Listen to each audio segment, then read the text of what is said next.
Sistem pencernaan manusia.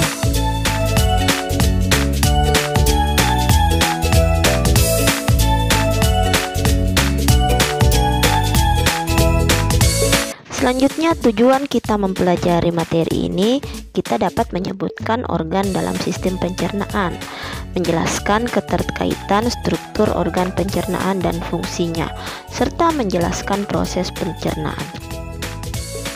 Sistem pencernaan adalah proses mencerna makanan yang kita makan yang bentuknya masih kasar menjadi bentuk yang lebih halus dan sederhana untuk diserap sari-sari makanannya. Makanan yang kita makan akan masuk ke organ-organ pencernaan, dimulai dari organ pertama yaitu rongga mulut. Dari rongga mulut, makanan akan turun ke kerongkongan atau esofagus, kemudian masuk ke dalam lambung. Dari lambung turun ke usus halus, kemudian ke usus besar, dan organ terakhir yaitu anus. Bisa dipahami kan? Nah, sekarang coba kalian sebutkan organ-organ apa saja kah yang ditunjukkan oleh angka-angka pada gambar ini.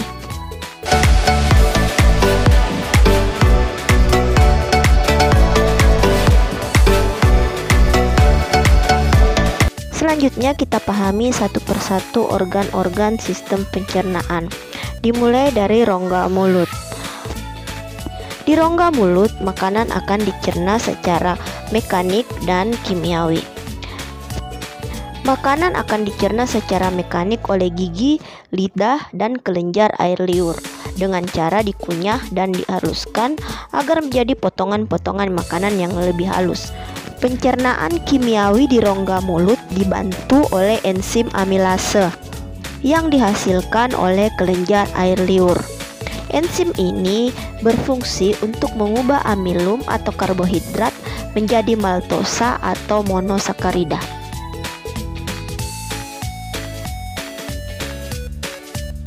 Selanjutnya, menuju kemanakah makanan yang telah dikunyah di rongga mulut?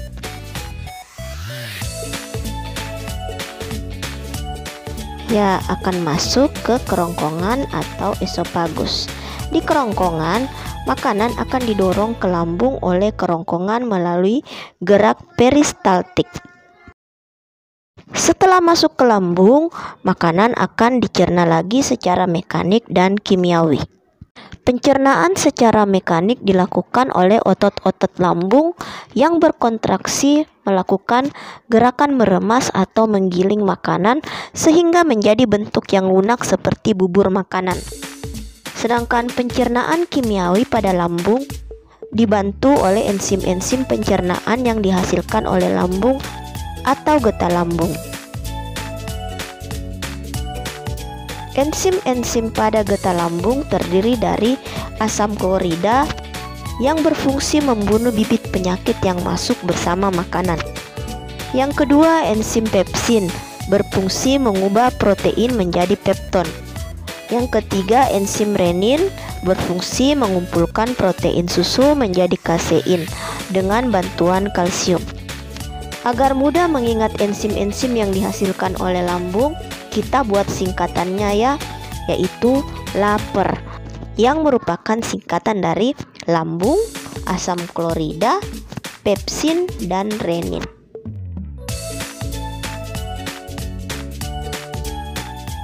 Makanan dari lambung yang telah berbentuk bubur makanan kemudian masuk ke usus halus untuk dicerna kembali dan diserap sari-sari makanannya.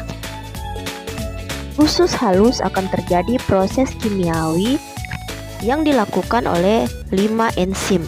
Yang pertama, enzim sukrase yang berfungsi menguraikan sukrosa menjadi glukosa dan fruktosa. Enzim yang kedua, laktase, berfungsi menguraikan laktosa menjadi glukosa dan galaktosa. Enzim yang ketiga, maltase, berfungsi menguraikan maltosa menjadi glukosa. Yang keempat, erepsin, berfungsi menguraikan pepton menjadi asam amino.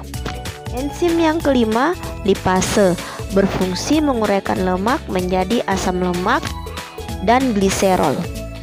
Agar mudah menghafalnya, kita buatkan lagi singkatan. Sulak-maeli, singkatan dari sukrase, laktase, maltase, erepsin, dan lipase.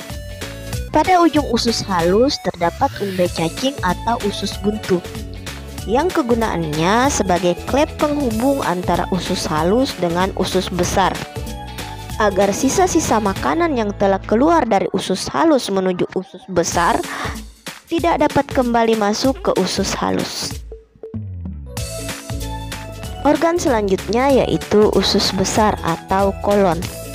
Pada organ ini, sisa ampas makanan akan diserap kandungan air dan garam-garam mineralnya.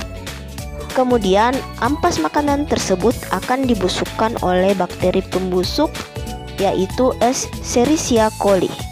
Kemudian ampas yang sudah berbentuk kotoran atau tinja atau feses terlebih dahulu akan masuk ke rektum yang terdapat pada ujung usus besar.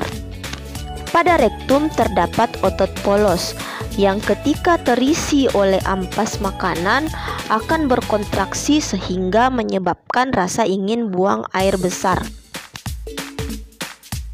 Selanjutnya anus, yaitu saluran pembuangan terakhir, tempat keluarnya feses atau tinja ampas makanan sisa proses pencernaan. Selain keenam organ pencernaan tadi, ada juga organ tambahan pada pencernaan, yaitu yang pertama hati. Di dalam sistem pencernaan, hati berperan dalam memecah lemak dan menstabilkan gula darah. Organ tambahan yang kedua yaitu empedu. Getah empedu akan dikeluarkan ke usus halus dan berperan dalam mengemulsi lemak. Organ tambahan berikutnya yaitu pankreas. Pada sistem pencernaan, pankreas berfungsi menghasilkan enzim-enzim pencernaan yang berperan dalam pemecahan karbohidrat, protein, dan lemak. Enzim-enzim tersebut yaitu lipase yang berfungsi untuk mengubah lemak menjadi asam lemak dan gliserol. Yang kedua, tripsin berfungsi merubah protein menjadi asam amino. Enzim yang ketiga yaitu amilase berfungsi berubah amilum menjadi glukosa. Agar kita mudah mengingat, kita buatkan lagi singkatan. PLTA, singkatan dari pankreas, lipase, tripsin, dan amilase. Sekian pembahasan kita kali ini. Semoga materi yang sudah kita bahas tadi dapat dipahami dengan baik.